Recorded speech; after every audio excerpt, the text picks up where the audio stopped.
Bienvenue à notre rendez-vous hebdomadaire. Une fois de plus encore, nous sommes là pour parler des choses du royaume. Et par la grâce de Dieu, nous sommes debout, nous respirons et nous avons encore le privilège ce soir d'écouter quelque chose qui vient de la parole de Dieu. Nous avons encore le privilège ce soir d'écouter quelque chose qui nous vient directement du Saint-Esprit. Amen. Et avant de commencer cette rencontre, j'aimerais signaler Facebook que nous n'avons aucun droit sur la musique de fond. Nous l'utilisons juste pour créer une certaine atmosphère pour cet enseignement. Amen. Éternel mon Dieu, mon roi, nous voulons te rendre grâce ce soir. Nous te disons merci pour cette opportunité que tu nous donnes encore de pouvoir entrer dans ta présence pour écouter quelque chose de toi. Merci parce que ta parole sortira encore ce soir et qu'elle apportera une solution à une vie au nom puissant de Jésus. Merci parce que ta parole sortira encore ce soir pour corriger un raisonnement. Merci parce que ta parole sortira encore ce soir pour apporter une guérison. Saint-Esprit, viens prendre le total contrôle de cette rencontre. Manifeste-toi, prends le total contrôle de tout aspect, prends le total contrôle de ta servante que je suis et que quelqu'un soit puissamment béni au nom puissant de Jésus. Amen. Bienvenue encore ce soir à Rencontre avec Pasteur Marie-Noël. Alléluia. Et le thème de ce soir est servir le Seigneur. Amen. Beaucoup d'entre nous, nous disons que nous servons le Seigneur, mais c'est quoi réellement servir le Seigneur? Qui est appelé à servir le Seigneur? Qu'est-ce que nous procure le fait de servir le Seigneur? Alléluia. Les qui peuvent être appelés serviteurs de Dieu? Parce que nous nous rendons compte que beaucoup de personnes, quand ils parlent, ils se disent « Moi, je suis serviteur de Dieu. Moi, je suis servante de l'Éternel. » Est-ce que c'est possible que tout le monde soit appelé serviteur de Dieu? Est-ce que c'est possible? Ou alors, est-ce qu'il faut des qualités particulières pour être appelé serviteur ou servante de l'Éternel? Amen. C'est de ça que nous allons traiter ce soir. Et aujourd'hui particulièrement, nous allons nous plonger dans la Bible, aussi bien dans l'Ancien que dans le Nouveau Testament, pour voir qui était appelé serviteur de l'Éternel. Alléluia. J'espère que vous avez vos Bibles comme d'habitude. Moi, j'ai ma Bible. Je ne sais pas en ce qui te concerne, mais moi, j'ai la mienne. Alléluia. Et donc, qui peut être appelé serviteur de Dieu? Qui est serviteur de Dieu? C'est quoi un serviteur de Dieu? Alléluia. Et quand on voit la définition la plus simple que nous puissions avoir, c'est que un serviteur, c'est quelqu'un qui est au service d'une autre personne. C'est quelqu'un qui est au service d'une collectivité. Alléluia. Et maintenant, qui est appelé serviteur de Dieu? Amen. Aujourd'hui encore, je vais enseigner à partir du livre de mon père, l'évêque Takedwo Smith. C'est une chose formidable de servir l'Éternel. Alléluia. Et je vais vous encourager à vous procurer une copie afin que vous soyez immensément bénis. Amen.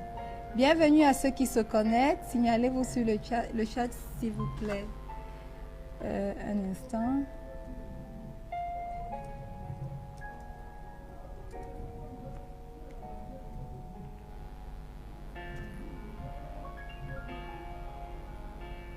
Alléluia. Amen. Donc, qui est qualifié de serviteur? Amen. Et donc, comme je le disais, quand on arrive dans le milieu chrétien, on a l'impression que il n'y a que certaines personnes qui sont appelés pour servir Dieu. La plupart du temps, nous pensons que il n'y a que les pasteurs, il n'y a que les évangélistes, les prophètes, les docteurs de la loi, les enseignants, que c'est ceux-là seulement qui sont appelés à être serviteurs de Dieu. Alléluia.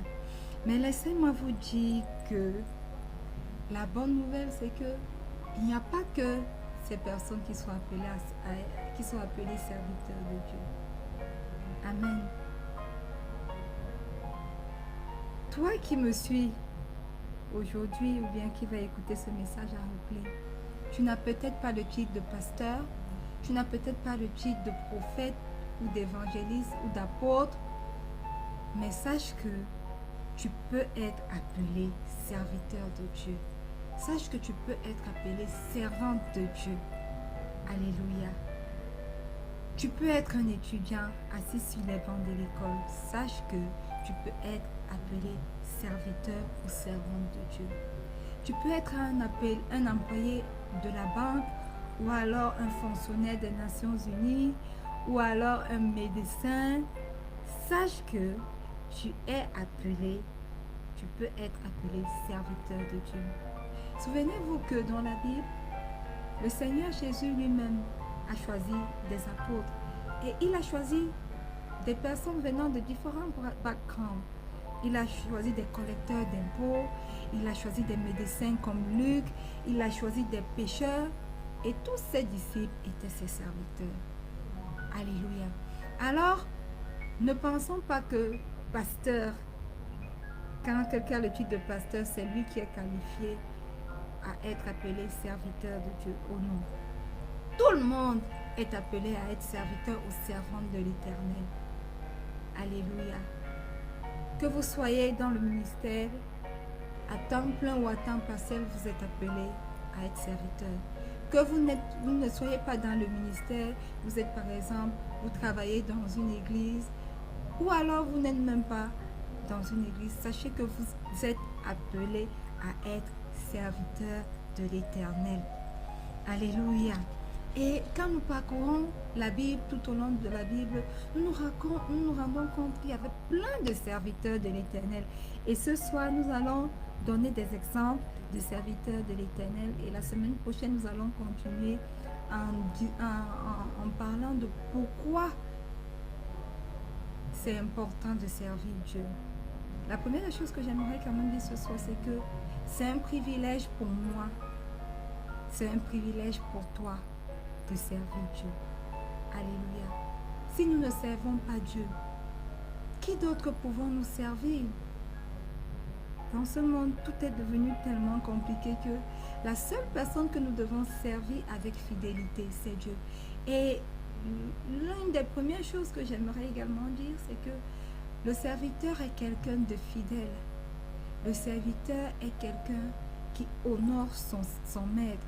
Le serviteur est quelqu'un qui n'a nulle autre vie que celle de son maître. Il vit pour plaire à son maître. Toutes ses possessions, aucune de ses possessions ne lui reviennent vraiment. Toutes ses possessions appartiennent au maître. Il dépend totalement de son maître. Son maître a le droit de vie même sur lui. Quand nous regardons nos sociétés africaines à l'époque, nous nous rendons compte que nos anciens rois, leurs serviteurs, lorsque pour certaines tribus, même ici au Cameroun, lorsque le roi décédait et que son serviteur n'était pas décédé, ce qu'on faisait, c'est que on prenait son serviteur et on le mettait. Je ne dis pas que c'est une bonne pratique, c'est pour vous montrer jusqu'où être serviteur peut aller. Donc on enterrait le serviteur, on prenait le serviteur, on le mettait dans le trou avant de mettre son roi. Parce qu'on avait l'impression qu'il devait aller passer dans l'autre vie pour continuer à servir son maître. Un serviteur n'a pas de vie propre à lui. Un serviteur, comme je l'ai dit, vit pour son maître. Un serviteur dépend totalement de son maître et son maître a le droit de vie et de mort sur lui. Alléluia. C'est la même chose pour nous.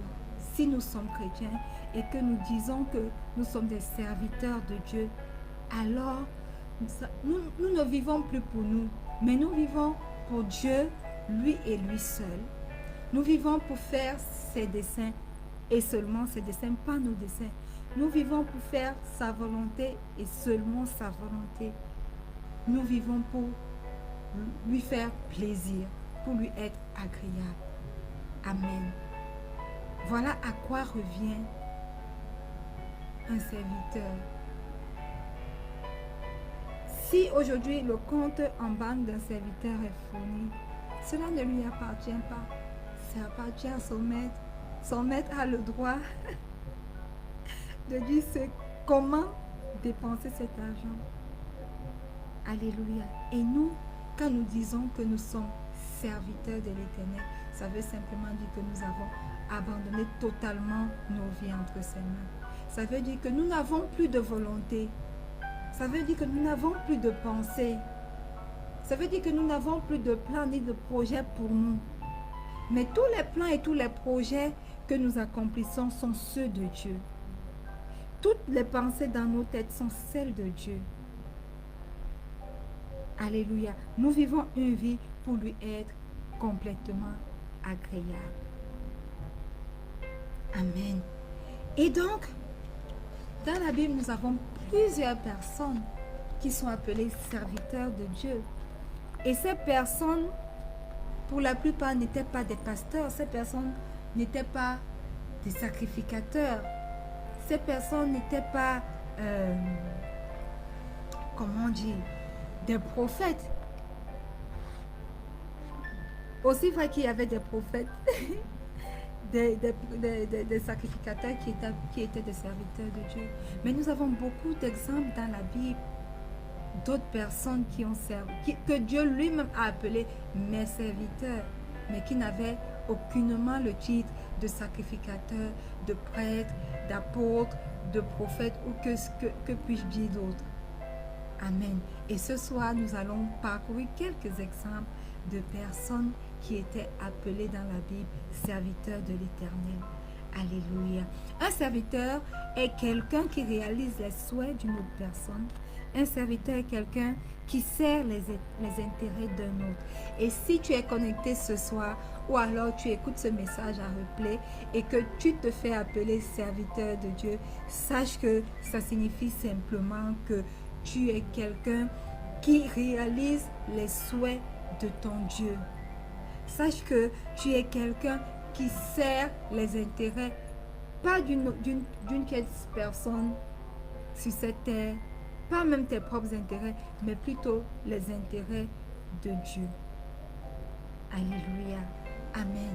Et maintenant, quand nous parcourons la Bible, Abraham, Isaac, Jacob n'étaient pas des pasteurs, mais ils étaient tous appelés des serviteurs de Dieu. Alléluia. Le Seigneur lui-même les a appelés ses serviteurs. Amen. C'est pour nous dire ce soir que nous n'avons nullement besoin d'être appelés pasteurs, d'être des pasteurs ou bien des prêtres pour être appelés serviteurs de Dieu. Amen. Quand nous parcourons la Bible encore, nous voyons Job. Job était un serviteur de Dieu. Et si nous voyons, nous lisons, nous parcourons Job, nous nous rendons compte qu'il était comme un grand homme d'affaires. Il était un grand homme d'affaires. Il n'avait rien à voir avec les fonctions de sacrificateur ou bien de lévite. Mais il était un grand pasteur, un grand homme de Dieu, un grand homme d'affaires. Et le Seigneur l'a appelé mon serviteur. Le Seigneur est allé même jusqu'à se vanter devant le diable et lui dit, as-tu remarqué mon serviteur Job? Alléluia. Amen. Donc, décidez que vous serez appelé l'un des serviteurs de Dieu à partir de ce soir. Alléluia. Je vais vous donner une liste de personnes qui étaient appelées serviteurs de Dieu dans la Bible. Et si nous ouvrons nos Bibles dans le livre d'1 Chronique, 1 Chronique, le chapitre 28, le verset 21, il est écrit: Voici les classes des sacrificateurs et des Lévites pour tout le service de la maison de Dieu. Et voici près de toi pour toute l'œuvre tous les hommes bien disposés et habiles dans toute espèce d'ouvrage, et les chefs et tout le peuple docile à tous tes ordres. Amen. Bienvenue à ceux qui se connectent. S'il vous plaît, pouvez-vous vous signaler sur le chat? Alléluia. Quand nous lisons ce 1 Chronique 28, verset 21, nous nous rendons compte que, évidemment, les prêtres et les Lévites étaient des serviteurs de Dieu. Alléluia. Donc, la Bible parle des Lévites, Aaron et de sa descendance qui devaient servir dans le temple. Et ils étaient appelés des serviteurs de Dieu. Ils étaient au service de Dieu et exclusivement au service de Dieu. Ils ne faisaient rien d'autre que servir Dieu. Leur possession était dans le Seigneur. Ils n'étaient même pas censés avoir des possessions matérielles. Leur nourriture, tous leurs besoins étaient dans le service de Dieu, uniquement dans le service de Dieu. Ça, c'est une première catégorie de serviteurs de Dieu que la Bible nous enseigne. Si nous ouvrons nos livres dans le livre de 2 Rois, ouvrons 2 Rois, le chapitre 9, le verset 7. 2 Rois, chapitre 9, verset 7. Il est écrit: Tu frapperas la maison d'Achab, ton maître, et je vengerai sur Jézabel le sang de mes serviteurs les prophètes et le sang de tous les serviteurs de l'Éternel. Alléluia. Le sang de mes serviteurs les prophètes et le sang de tous les serviteurs de l'Éternel. Sachant bien aimé que les prophètes dans la Bible étaient des serviteurs de Dieu et que de nos jours également, les prophètes qui marchent selon la volonté de Dieu sont des serviteurs de Dieu. Amen. Lisons également maintenant Zacharie 1:6, il est écrit: Cependant mes paroles et les ordres que j'avais donnés à mes serviteurs, les prophètes, n'ont-ils pas atteint vos pères? Le Seigneur appelle lui-même les prophètes ses serviteurs. Donc sachons que les prêtres et les Lévites dans l'Ancien Testament étaient appelés les serviteurs de Dieu. Les prophètes également étaient appelés les serviteurs de Dieu. Amen. Maintenant, ça ce sont des serviteurs qui ont des appels particuliers, qui exercent à temps plein dans le ministère. Amen. Voyons maintenant quelques exemples de personnes qui étaient appelées serviteurs de Dieu, mais qui n'étaient ni des prêtres, ni des Lévites, ni des sacrificateurs, ni même des prophètes. Alléluia. C'est très important, bien-aimé, de savoir ce que c'est qu'un serviteur et qui est appelé à être serviteur de Dieu. Donc ne pensez pas juste que Pasteur Marie-Noël nous raboue les oreilles avec cet enseignement qui ne nous sert peut-être à rien. Oh non, c'est très important de savoir qui est serviteur de Dieu. Alléluia. Lisons nos Bibles, ouvrons nos Bibles maintenant dans le livre d'Exode, Exode 32, le verset 13. Exode 32, le verset 13. Il est écrit: Souviens-toi d'Abraham, d'Isaac et d'Israël, tes serviteurs, auxquels tu as dit, en jurant par toi-même, Je multiplierai votre postérité comme les étoiles du ciel. Je donnerai à vos descendants tout ce pays dont j'ai parlé et ils le posséderont à jamais. Amen. Souviens-toi de qui? D'Abraham, d'Isaac et d'Israël, tes serviteurs. Ce qui signifie que quoi? Abraham, Isaac et Jacob, qui n'avaient rien à voir avec les Lévites, les prêtres, les sacrificateurs, les prophètes, étaient des serviteurs de Dieu. Quand nous lisons, nous parcourons la Bible, nous nous rendons compte que Abraham, Isaac et Jacob, la Bible dit qu'ils étaient riches en troupeaux. Amen. Ça signifie que quoi? À l'époque, à cette époque ancienne, c'était des hommes d'affaires. C'était de très grands hommes d'affaires. Mais pourtant, le Seigneur les a appelés ses serviteurs. Ça veut dire, bien-aimé, que toi aujourd'hui, tu peux être appelé serviteur de Dieu. Tu n'as nullement besoin d'être pasteur. Tu n'as nullement besoin d'être prophète pour être appelé serviteur de l'Éternel. Amen.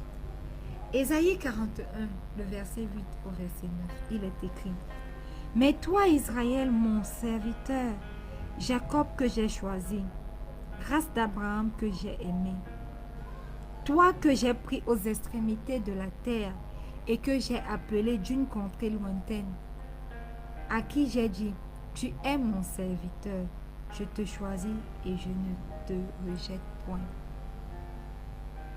Ici, il s'agit de Jacob. Israël, Jacob, mon serviteur. Jacob était, le Seigneur appelait Jacob son serviteur.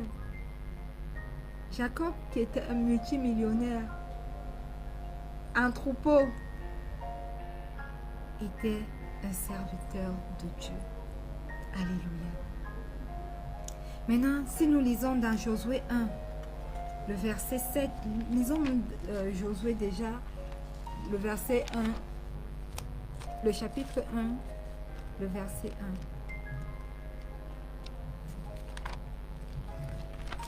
1. Il est écrit: Après la mort de Moïse, serviteur de l'Éternel, l'Éternel dit à Josué, fils de Nun, serviteur de Moïse.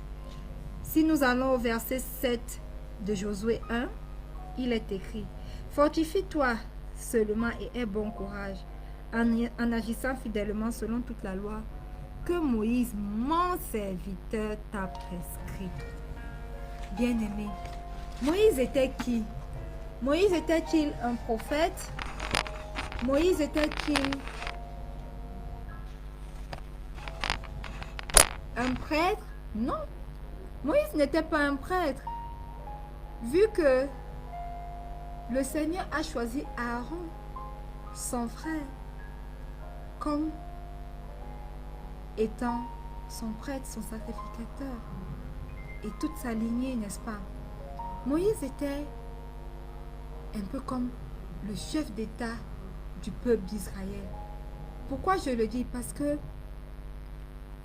quand nous parcourons Nombre, Deutéronome et tout, c'est lui qui donnait les lois.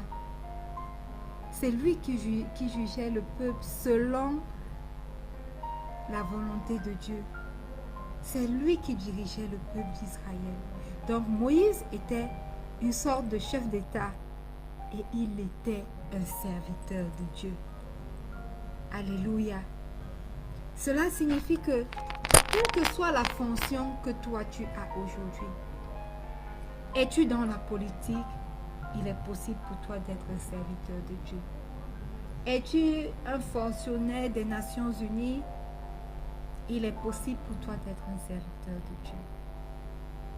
Es-tu, je ne sais pas moi, à la tête d'un parti politique, à la tête d'une armée militaire, à la tête de je ne sais pas trop quoi, il est possible pour toi d'être serviteur de Dieu.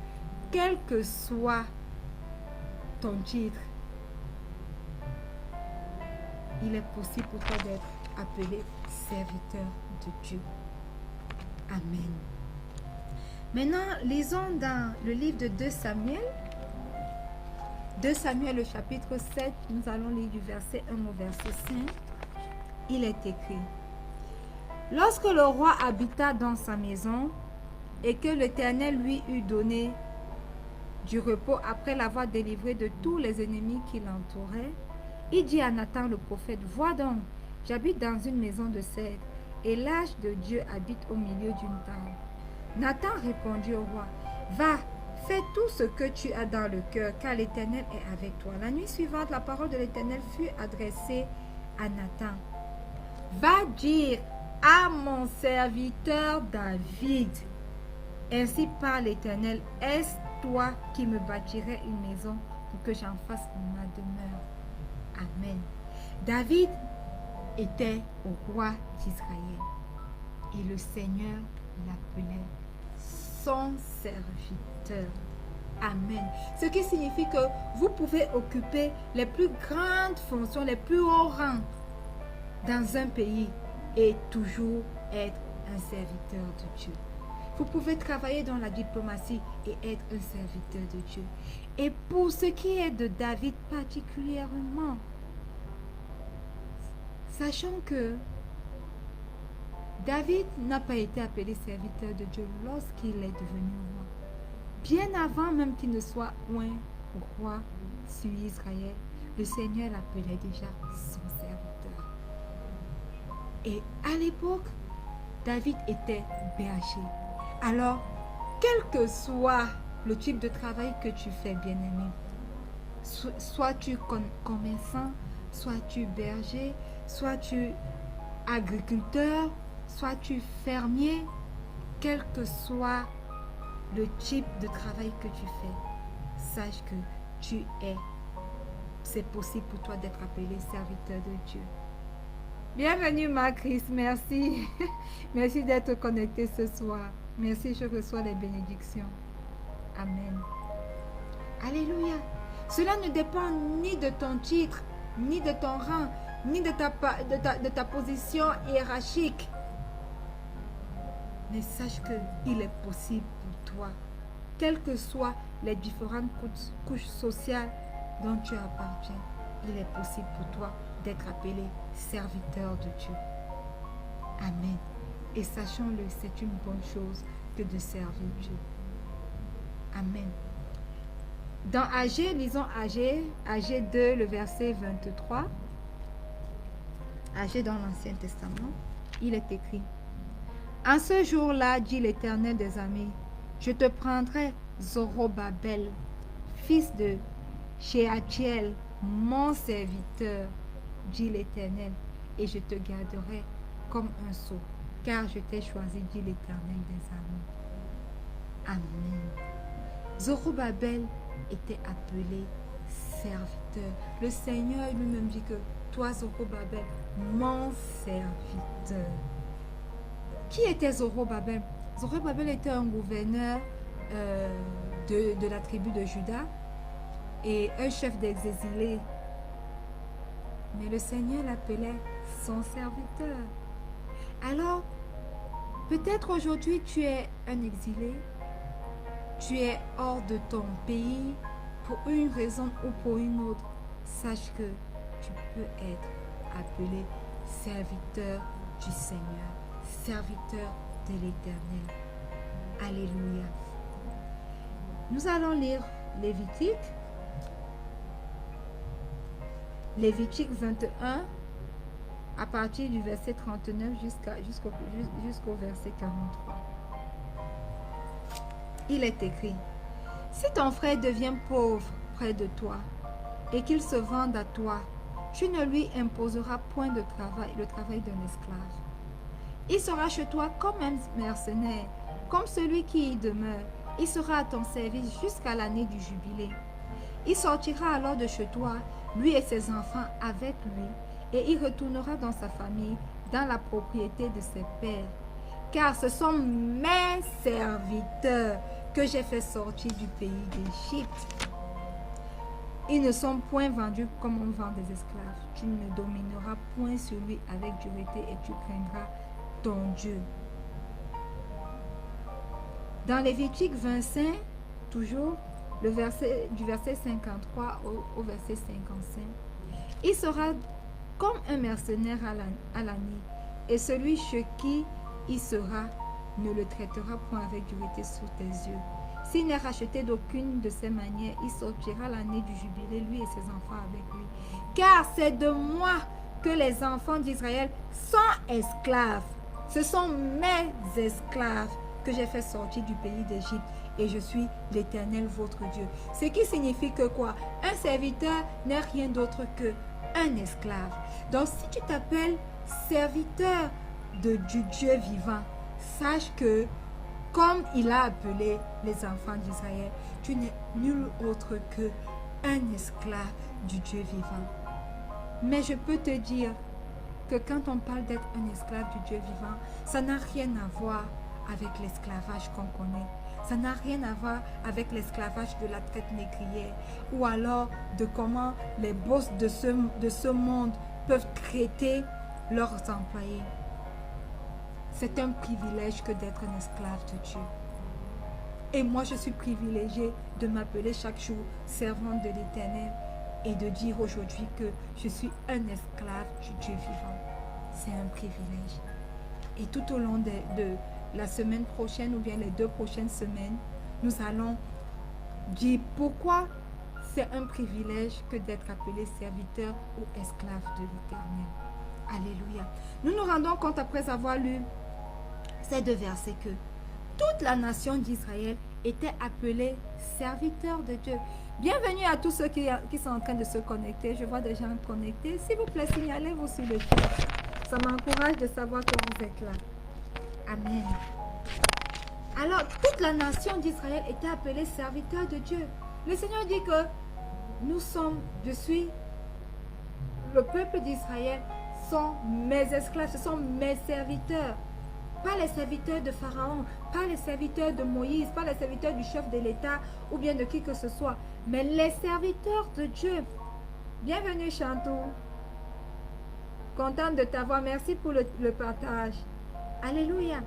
Donc, si le Seigneur dit que le peuple d'Israël, toute la nation d'Israël entière, ce sont ses serviteurs à lui. Et si nous déclarons aujourd'hui que nous sommes de la descendance d'Abraham, que nous sommes des chrétiens, ça signifie simplement que, bien-aimé, sache que tu es serviteur de Dieu. Sache que tu es serviteur du Dieu vivant. Si tu es appelé chrétien, tu n'as pas besoin de passer par un examen. Tu n'as pas besoin de passer un concours. Tu es d'ores et déjà serviteur de Dieu. Parce qu'un chrétien, c'est quoi? Un chrétien, c'est simplement celui qui suit Jésus. A follower of Christ. Et donc, qui marche selon la volonté de Dieu. Qui marche selon la Bible, qui est la volonté du Père, qui est la parole de Dieu. Alléluia. Donc, bien-aimé, si tu es chrétien, sache que tu es serviteur de Dieu.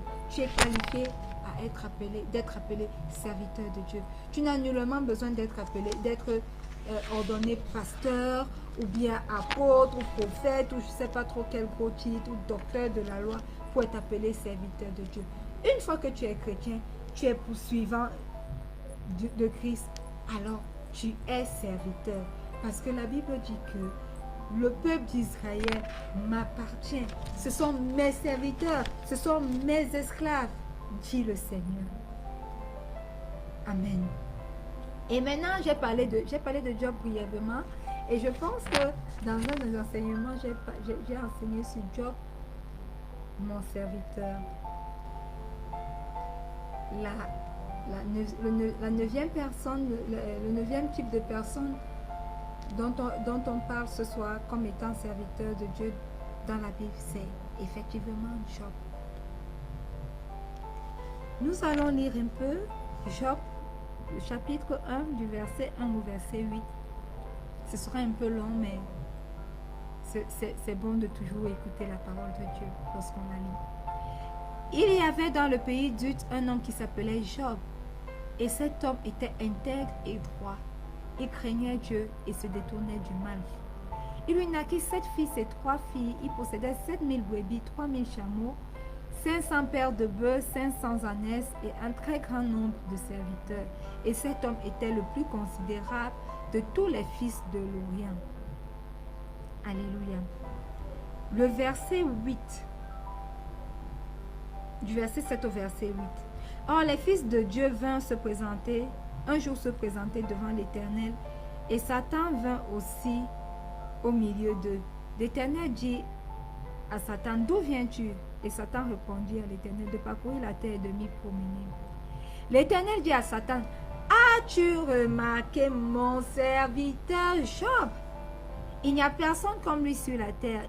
C'est un homme intègre et droit, craignant Dieu et se détournant du mal. La Bible dit que Job était un homme d'affaires de l'Orient. Et si nous voyons l'Orient aujourd'hui, l'Orient, c'est le continent asiatique.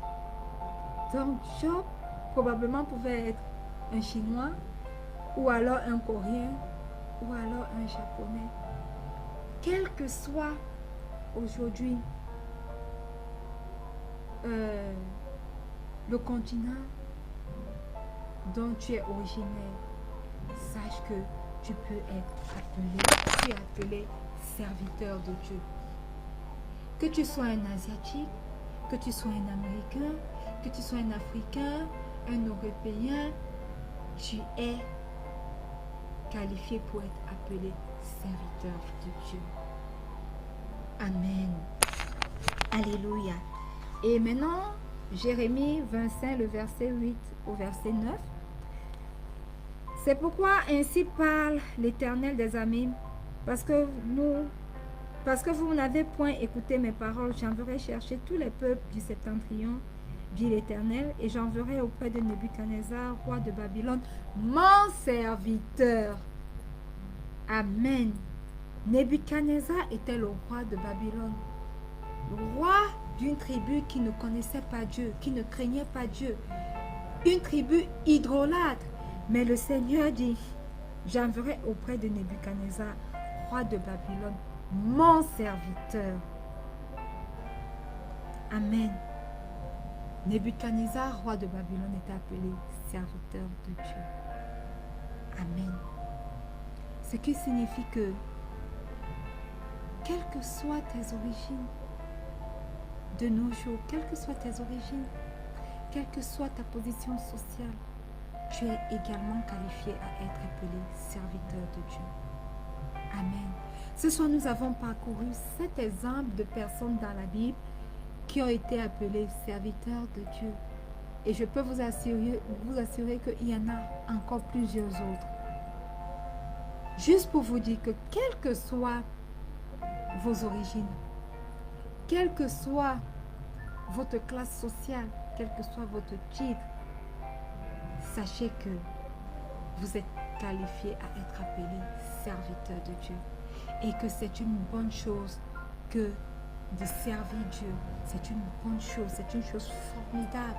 C'est une chose merveilleuse que d'être appelé serviteur de l'Éternel. Amen. Nous allons continuer cet enseignement la semaine à la prochaine rencontre. Amen. Et nous allons entrer plus en profondeur dans ce thème. Alléluia. Qu'être serviteur de l'Éternel. Ou que de servir le Dieu que nous servons. Alléluia. Et si tu es à l'écoute ce soir, ou bien tu écoutes ce message en replay, tu sens que tu n'es peut-être pas qualifié à être appelé serviteur de Dieu. Ou alors, tu aimerais être appelé serviteur de Dieu. Tu aimerais être retrouvé parmi les personnes que le Seigneur appelle ses serviteurs. J'aimerais simplement que tu fasses cette prière. Tu répètes cette prière après moi. Dis simplement, Seigneur Jésus, je viens à toi tel que je suis. Je reconnais que j'ai péché contre toi. Et je reconnais que tu es mort sur la croix pour mes péchés. Ce soir, je t'invite et t'accepte comme mon Seigneur et mon Sauveur personnel. Seigneur Jésus, écris mon nom sur le livre de vie, afin que demain, je sois au paradis avec toi. Amen. Alléluia. Bien-aimé, si tu as fait cette prière ce soir, sache que tu es né de nouveau et qualifié pour être appelé serviteur de Dieu. Ou alors, je vais mieux le dire, sache que tu es né de nouveau et serviteur de Dieu. Parce que comme je l'ai dit, toutes les personnes qui sont chrétiennes, qui suivent Jésus, sont appelées des serviteurs de l'Éternel. Tu n'as pas besoin d'être prophète pour être appelé serviteur de Dieu. Tu n'as pas besoin d'être apôtre ou bien pasteur pour être serviteur de l'Éternel. Amen. Alléluia. Bien, nous sommes arrivés presque au terme de cette rencontre, mais je ne vais pas clôturer sans avoir parlé un peu de la conférence Jésus, la conférence Donne-toi tout entier. Alléluia. La conférence Donne-toi tout entier des fondateurs des églises Lighthouse, dont je suis un des pasteurs, commence le 2 novembre. Alléluia. Donc c'est une conférence organisée par l'évêque Dag Heward-Mills. Amen. Et les inscriptions ont commencé pour tous ceux qui aimeraient être... Bonsoir Sylviane, bienvenue. Tous ceux qui aimeraient participer à cette conférence, vous pouvez me laisser un mot sur Facebook et puis je vais vous envoyer le formulaire à remplir pour pouvoir vous enregistrer. Alléluia. Et maintenant, si vous voulez soutenir la conférence, vous pouvez le faire. La croisade Jésus qui guérit, vous pouvez également choisir de le faire. Je vais vous communiquer également les numéros Orange Money ou alors Momo, MTN, pour pouvoir faire soutenir la croisade Jésus qui guérit. Amen. Ou alors même vous communiquer, si vous n'êtes pas au Cameroun, vous êtes dans un autre pays, je pourrais vous communiquer le numéro de compte bancaire pour pouvoir soutenir cette croisade de l'évêque Dag Heward-Mills. Alléluia. Amen. Malheureusement, je ne sais pas comment je peux faire pour vous montrer. La semaine prochaine, je vais m'arranger à pouvoir vous projeter quelques images de cette croisade-là. Amen. Pour que nous puissions savoir de quoi il est question. Alléluia. Bien, nous sommes arrivés au terme de cette rencontre, de ce jour. Alléluia. Mais avant de partir, j'aimerais prier pour vous. Donc, étendez simplement vos mains vers moi pendant que je prie pour vous.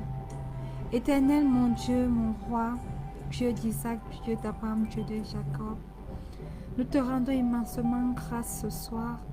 Merci, éternel, mon roi, parce que tu nous appelles tous tes serviteurs. Seigneur, beaucoup de personnes n'ont pas compris ce que c'est que être ton serviteur. Mais je prie pour une grâce particulière ce soir et pour tous ceux qui écouteront ce message, de comprendre qu'est-ce que c'est qu'un serviteur de Dieu et de commencer à comprendre que c'est une bonne chose que de te servir toi et toi seul. Je prie également pour toutes les personnes qui sont connectées, éternel mon roi, afin que tu puisses les visiter particulièrement. Bénis-les durant toute la semaine qui arrive. Protège-les au nom puissant de Jésus. Amen. Bien-aimés, nous sommes arrivés au terme de cette rencontre. Rendez-vous la semaine prochaine sur cette plateforme lorsqu'il sera 19h00. Je reste votre servante, Pasteur Marie-Noël. Et merci pour tous ceux qui se sont connectés et pour ceux qui vont réécouter le message en replay. S'il vous plaît, partagez afin que d'autres personnes également puissent être bénies. Abonnez-vous pour pouvoir recevoir les notifications chaque fois que je suis en direct. Vous pouvez également vous abonner sur notre page Facebook, sur notre groupe Facebook Rencontre avec Pasteur Marie-Noël et sur notre chaîne YouTube. D'ailleurs, sur toutes ces plateformes, vous allez avoir tous les messages qui ont déjà été prêchés et vous serez bénis. Chaque fois, n'oublions pas, chaque fois que nous écoutons la parole de Dieu, cela transforme nos vies, cela transforme nos cœurs. Amen. Et avant de clôturer, allez à l'église ce dimanche. N'oubliez pas que nous devons prier chaque jour pour avoir une communion avec le Père. N'oublions pas que nous devons lire la parole de Dieu. Car souvenez-vous des instructions que le Seigneur a données à Josué. Si tu veux avoir du succès, alors que ce livre de la loi ne s'éloigne jamais de toi. Alors toi, bien-aimé, si tu veux avoir du succès, que ta Bible, qui n'est nulle autre que la parole de Dieu, ne s'éloigne jamais de toi. Je reste et je demeure votre servante, Pasteur Marie-Noël. Shalom.